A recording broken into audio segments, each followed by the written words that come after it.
Ayun. Yun nga, yung nasabi din nila na ano, yung reality na lang siguro yung advice. Yun, yung una nga, yung put God first. Walang formula sa marriage. Kailangan ganito ka, kailangan ganito ka. So, walang formula yun. So, ang pinaka, ano lang is, if you have God in your life, kayo, at saka yung kung si Lord, yung sentro ng buhay niyo.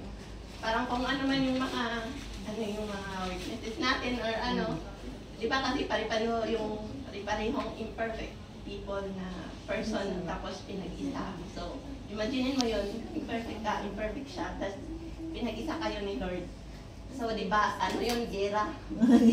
Pero kapag andun si Lord, kapag may Lord tayo sa buhay natin. So, kahit anong pagsubok yun, ano siya, parang andun yung joy, may peace, kasi kasama niyo si Lord.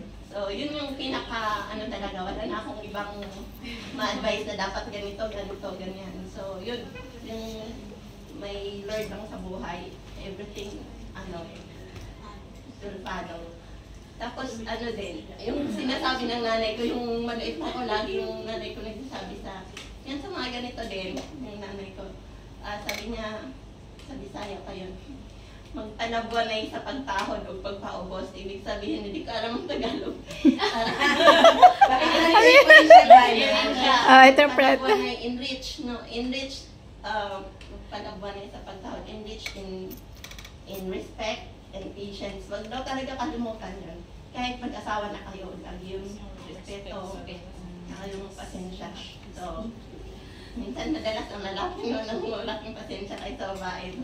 Pero, ayun, madalas naman yun. Pero yun nga, yun, enrich, hindi kailangan kung sinong mali.